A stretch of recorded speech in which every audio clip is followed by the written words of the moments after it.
Hello there, welcome to another episode of Colganology with me, Stephen Colgan, and Harris the Pug, wherever he is. There he is. Come on you, time for another episode.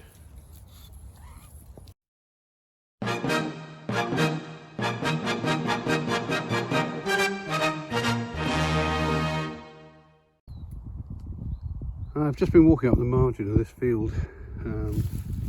It's one I walk up quite regularly. But of course, the fences are going to be coming right up to this point here when the sheep go in on this field. So this is a pleasure that sadly will be lost to me. But I can't really complain because, you know, just through here, we've got a nice walkway, which goes in that direction and that direction, the entire length of the field. So it's not like there's any real problem, and we should be able to see the sheep through the gaps. Look at all this beautiful cherry wood. There's a few wood turners who'd love to get their hands on this stuff. Beautiful, isn't it? Lovely grain to it, with the heartwood being a slightly different colour. But it was a diseased tree, it must be said. It did have a canker. It's been putting out a lot of well, it looks like amber. It's not actually, it's just a kind of sap that it releases. But here's the tree where it's been cut off, and it was also pushing up against this really healthy old oak, so it had to come down sadly. But hey, that's another environment for animals and fungus and things to live.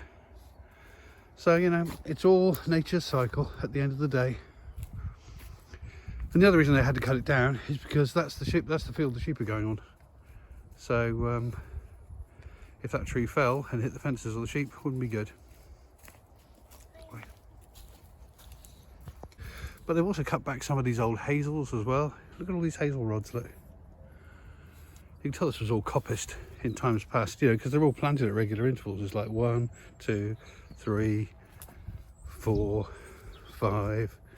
You know, they're all planted regularly because, again, in the old days, people would grow hazel in this way. Look at all these, look, 1, 2, 3, 4, 5. And they would cut them back to stumps to let the rods go up straight. And then these rods, these things here, could be used for weaving fences and laths and wattle and daub and all those sorts of things that farms needed. It's very flexible, very useful for that sort of thing, is hazel. And this is all coppiced hazel along this wall, along this fence here. But again, some of the hazel trees have got quite big now because the farmers don't use the wood anymore. So the trees have got quite high, and they're a little bit top heavy because there's so many different rods coming up from one base. So they've had to cut them back to stop them falling in the fields. Yeah, look at all this like that. Look at all these straight rods growing up from the base. It's like a thicket, all from one tree. Look at this big lump of flint. Obviously the roots have grown around it, and when the tree's partly fallen over and the roots have come out of the ground, it's brought the flint up with it. Mad.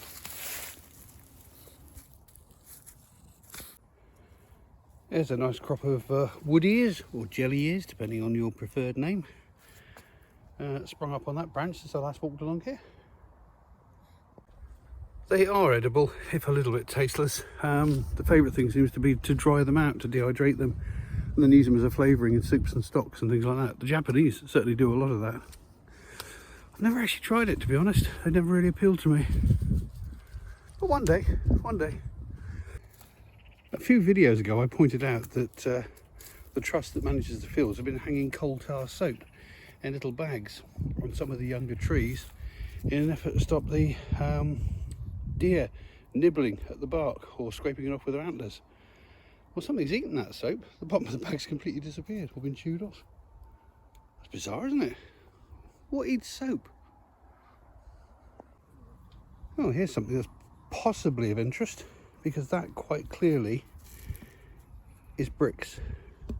Well, I don't know how old that lump of masonry is, but there are no buildings here.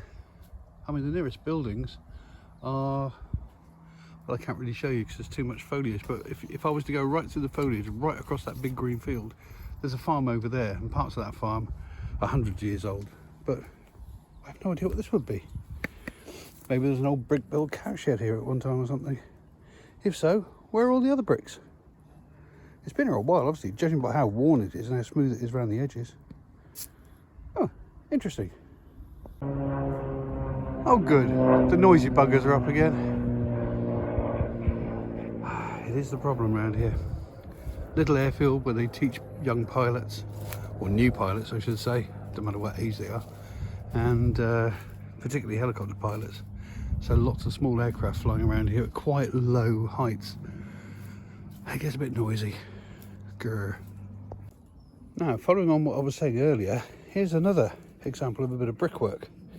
And there's more here, and here, and here, and quite a few there, look. These are quite definitely bricks. I wonder how old they are. Oh, look, there's more here, really distinctive ones here, bright red. I wonder how old they are, and what they were once part of. Seems really curious that they're sort of distributed here on the edge of this field. Because as you can see, there's no hint of a building here, or why there would be a building here. I can only assume that it was maybe, as I said earlier, some kind of cow shed or shelter. Because there's certainly never been a farmhouse here, at least not for a long time. Yeah, interesting.